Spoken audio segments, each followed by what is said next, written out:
거룩하시고 그 능력이 풍성하신 우리 주 하나님 아버지, 오늘 저희가 다시 이 아침에 하나님의 이름을 찬양할 수 있도록 저희들에게 하나님의 하나님 되심을 알게 하시고, 또 이 찬송을 부르면서 하나님의 은혜를 깨달아 주님의 이름을 높여 고백할 수 있는 이만큼의 믿음 주신 것을 감사드립니다. 저희가 이 삶에서 하나님의 놀라우신 권능과 은혜를 무수히 보면서도 하나님을 찬양하지 못하는 어리석음에서 떠나 오직 하나님의 하나님 되심을 깨달아 매 순간 하나님의 이름을 높여 찬양할 수 있는 기쁨으로 충만케 하여 주시옵소서.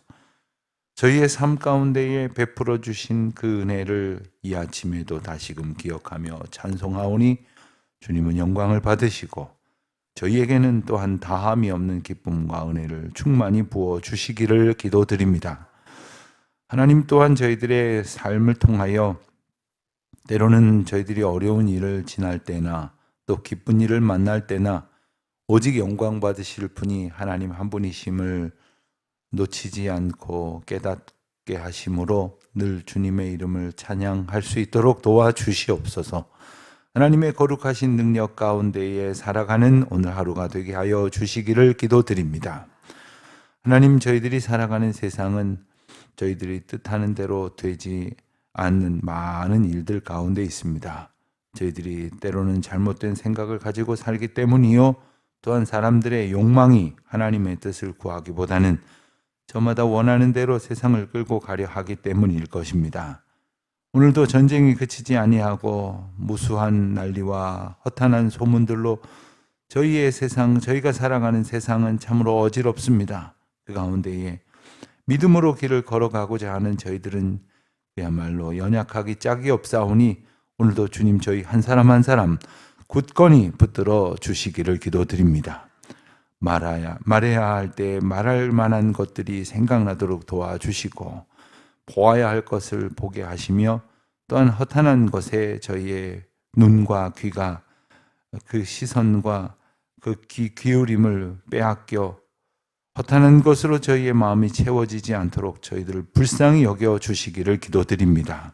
아버지 하나님, 오늘도 하나님의 뜻을 이루며 살아가기를 소원하는 주의 백성들에게 하나님의 은총을 베풀어 주시옵소서. 특별히 어려운 중에 이 하루를 맞는 이들이 있을 것입니다. 또 하나님의 도우심을 구하며 간절히 기도하는 가운데에 주저앉아 탄식하게 하지 마시옵고, 일어나 용기를 내서 오늘 걸어가야 할 길을 걷게 하여 주시기를 기도드립니다.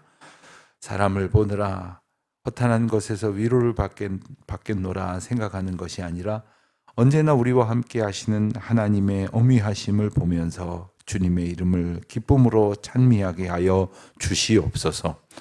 날씨가 많이 추워졌습니다. 저희들의 몸과 마음을 주님으로 채워지게 하여 주시옵시고, 특별히 병중에 있는 우리 많은 교우들, 연로하신 어르신들, 때로는 걸음조차 자신 없어 한 걸음 한 걸음 내디딜 때마다 마음이 연약해지기 쉬운 우리 모든 성도들, 하나님 굳건히 붙들어 주시옵시고 오직 주님만 믿음으로 바라보는 주의 자녀로 살게 하여 주시옵소서.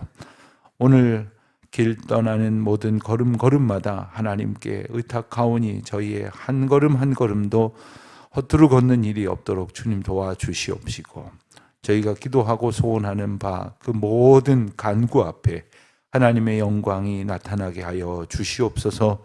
하나님, 특별히 수능 시험 얼마 남지 아니하였는데 공부하는 중에 있는 우리 자녀들과 또 우리 자녀들을 두고 애달픈 마음으로 기도하는 우리 학부모님들, 또한 모든 가족들, 하나님의 도우심을 구하게 하시되 그저 내 욕망을 이루는 하나님이 아니라 내게 하나님이 하나님 되셔서 크신 영광 가운데에 오늘도 역사하여 주시기를 기도하오니 주여 한 사람 한 사람에게 개별적으로 응답하여 주시옵시고 그 뜻을 선포하여 주시옵소서.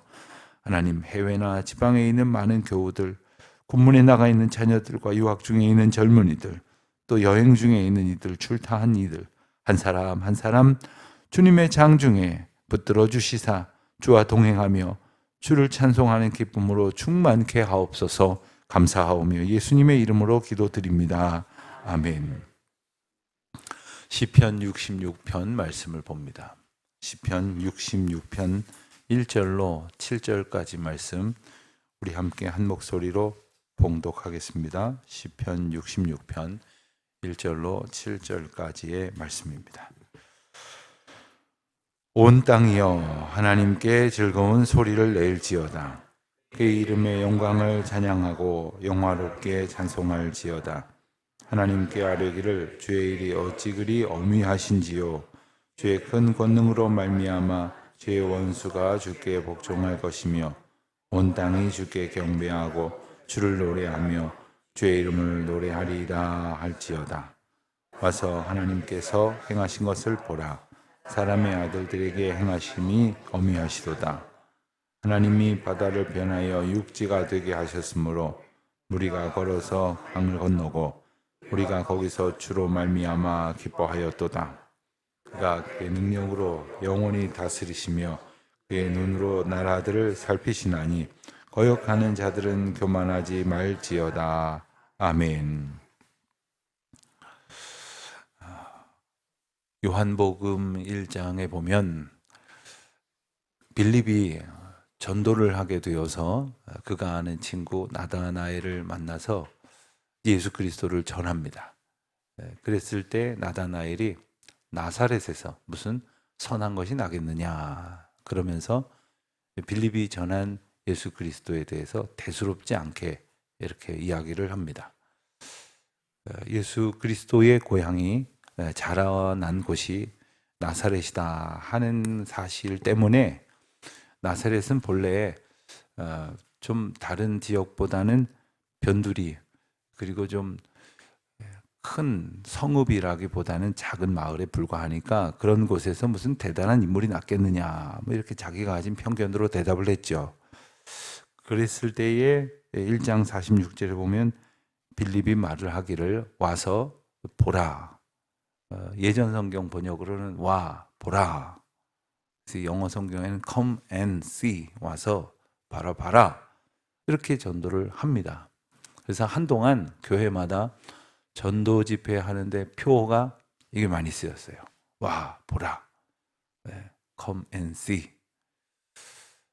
그 말은 빌립이 전도한 그 문장 가운데 가장 핵심적이고 그 중요하고 분명한 그러한 문장이지만 그가 창조적으로 만들어낸 것이 아니라 그 바로 앞에 보면 요한복음 1장 39절에서 예수님께서 제자들에게 하신 말씀이었습니다. 예수님께서 긴 말씀으로 설명하신 것이 아니라 와서 보라 말씀하셨어요. 뭘 보라 하신 것일까요? 때로는 우리가 전도하다가 뭐 할 말이 없어서 혹은 전도할 말재주가 없다고 그냥 아예 무조건 와서 봐. 우리 교회 와 봐. 그런데 가만히 보면 교회 그래서 온 사람이 돌아가면서 하는 말이 뭐 별것도 없구만. 내지는 사람들 하나도 마음에 안 들구만. 내지는 뭐 시설도 별로고 뭐 프로그램도 없구만. 뭘 와서 보라는 거야. 이렇게 이야기할 때가 있습니다. 뭘 보라고 오라 그런 걸까요? 우리가 예수 그리스도께서 와서 보라 하신 그 복음을 우리가 받은 사람인데 우리는 주님께로 올 때마다 뭘 보려고 하는 걸까요? 또 우리는 세상이 뭘 보기를 원하면서 이 말씀을 붙들고 전도를 하려고 할까요? 오늘 말씀 5절에 보면 그 비슷한 표현이 등장을 합니다. 와서 하나님께서 행하신 것을 보라. 와서 보라. 그런데 그 가운데 오늘 본문에는 좀 더 구체적인 것이 있죠. 하나님께서 행하신 것을 보라. 그러니까 우리가 전도하면서 우리 자신에게 하나님 앞에 나와서 봐야 할 것, 또 하나님의 이름을 붙들고 오늘 우리의 세상 속에서 봐야 할 것은 뭐냐 하면 바로 하나님이 행하신 것을 봐야 한다는 겁니다. 하나님이 행하신 것을 보지 않으면 아무리 와봐야 소용없고 아무리 보라 그래봐야 보이지도 않는다는 거죠. 그럼 무엇을 행하였느냐? 오늘 시편에서 구체적으로 고백하는 한 가지 사례가 있다면 그것이 바로 6절, 7절 말씀일 것입니다. 6절, 7절 말씀을 보면 우리는 이것이 무엇을 얘기하는지를 잘 압니다. 바다를 변하여 육지가 되게 하셨다. 무리가 걸어서 강을 건너고 거기서 주로 말미암아 기뻐하였도다. 그의 능력으로 영원히 다스리시며 눈으로 나라들을 살피시사 거역하는 자들은 교만하지 말지어다. 어떤 사건과 그 사건을 봄으로써 깨달은 사람들의 고백이 이제 6절과 7절에서 아주 함축적으로 집약되어 있습니다. 우리가 잘 아는 대로 이스라엘 백성들이 홍해를 건넌 사건이 바로 오늘 본문의 내용 아닙니까?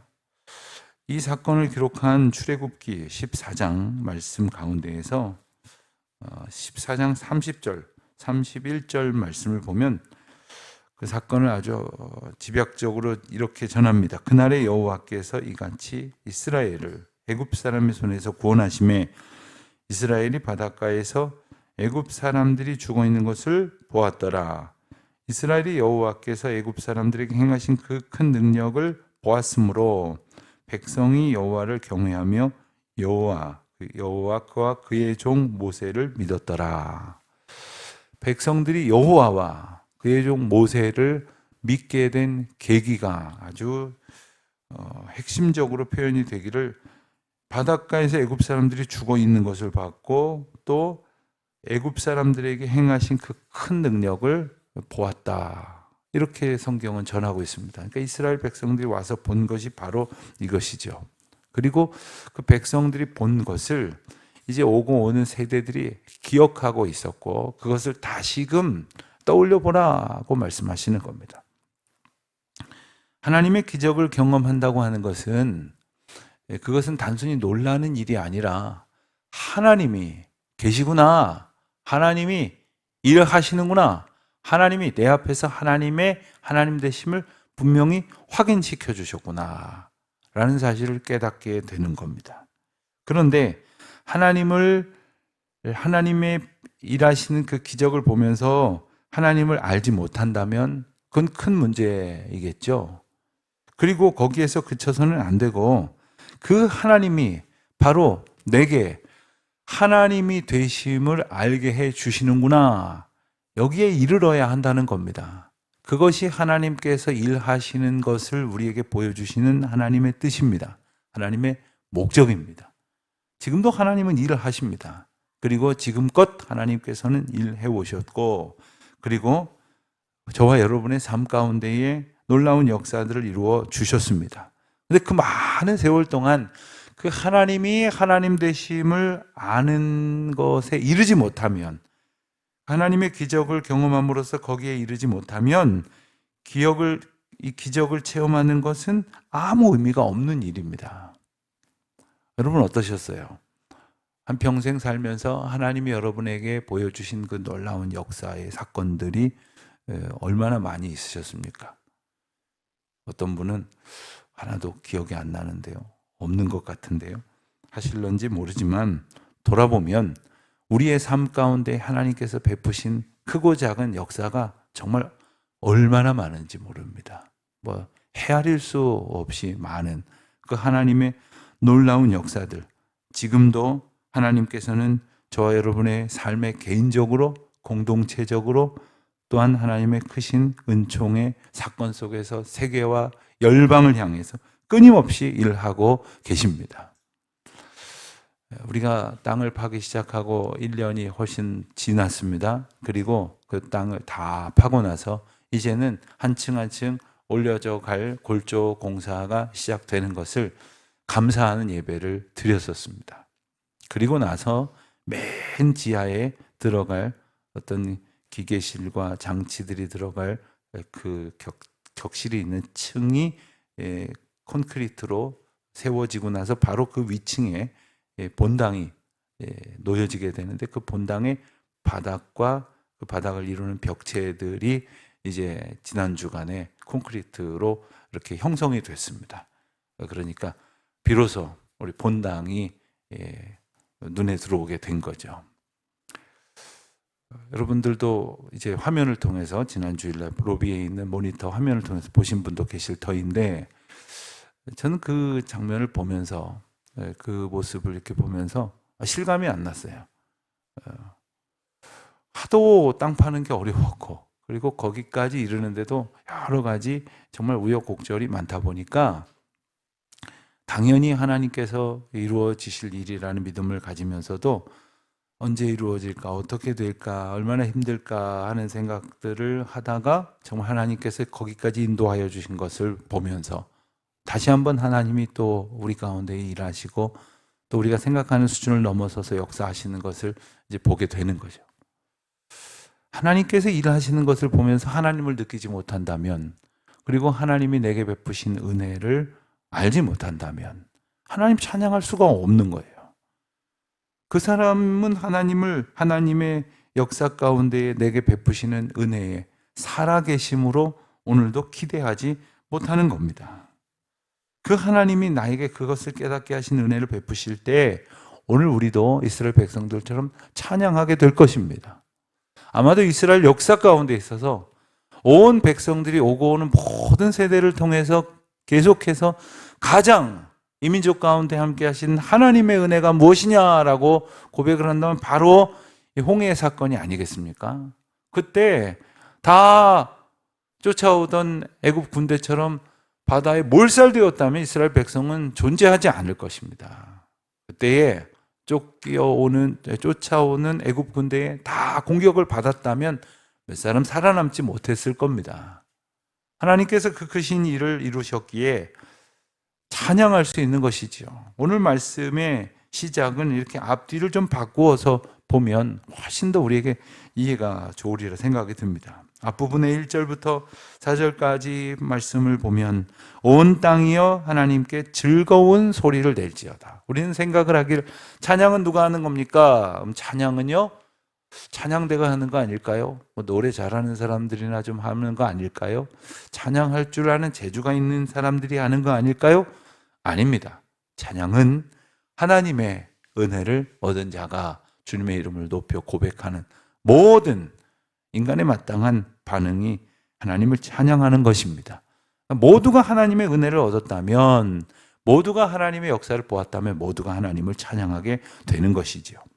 그런데 1절과 또한 4절에도 표현이 되어 있는데, 그리고 시편의 많은 구절에 표현이 되기를 온 땅이여 여호와를 찬양하라, 주를 경배하라, 하나님께 즐거운 소리를 낼지어다 하고 이렇게 고백을 하게 되는 것은 온 땅을 향한 선포이면서 그 온 땅 가운데 속한 나 자신이 하나님 앞에 영광을 돌리는 고백이 되는 것입니다. 왜냐하면 온 땅은, 모든 창조물은 하나님의 창조의 은혜 가운데에 있으며 또한 하나님의 인도하심의 은총을 지금도 누리며 살아가고 있기 때문입니다. 3절을 보면 하나님께 아뢰기를 주의 일이 어찌 그리 어미하신지요, 주의 큰 권능으로 말미암아 주의 원수가 주께 복종할 것입니다. 여러 해 전에 우리 권사님들과 가을에 이제 단풍이 좀 예쁘게 들어있을 때쯤에 한 수양관으로 수련회를 간 적이 있었는데, 자유시간을 좀 드리고 이렇게 산책을 좀 하시라고 그랬더니 저쪽에서 어느 권사님이 뭐 중얼중얼 거리세요. 그래서 제가 살짝 가서 보니까 전화를 하고 있는 줄 알았더니 그게 아니라 뭐라고 누구한테 얘기를 하시길래 가서 이렇게 살짝 들어보려고 들어본 건 아니라 이렇게 가면서 보니까 이렇게 말씀하시더라고요. 하나님 참 어떻게 이렇게 솜씨가 좋으세요? 하나님은 어떻게 이렇게 솜씨가 좋으세요? 그래서 누구하고 같이 얘기하는 줄 알았다가 가만히 보니까 그 자연을 보면서 한 분이 그렇게 읊조리는 것을 이렇게 듣고 굉장히 마음이 흐뭇하고 뿌듯한 적이 있었어요. 하나님은 어떻게 그렇게 솜씨가 좋으세요?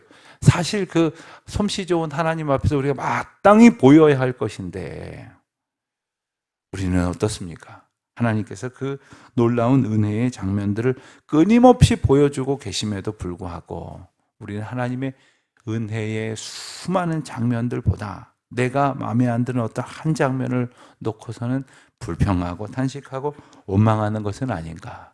그 하나님이 바로 크신 권세와 능력으로 오늘도 우리를 이끄시고 돌보시고 하나님의 하나님 되심을 나타내시는 것이다. 그래서 하나님의 하나님 되심을 나타내신 하나님 앞에 하나님을 마땅히 하나님으로 깨닫고 찬양하는 기쁨에 이르는 저와 여러분 되시기를. 그래서 오늘 우리에게 역사하시는 은총을 또 기억하며 또 오늘도 역사하실 하나님을 바라보며 오늘도 하나님의 이름이 저와 여러분의 입술 가운데 높여지는 큰 기쁨과 감격이 가득하시기를 주님의 이름으로 축원드립니다. 기도하겠습니다. 하나님 아버지 영광을 받으시옵소서. 저희의 삶 가운데에 베푸신 그 수많은 하나님의 역사하심을 오늘도 보면서 기뻐하게 하여 주시옵소서.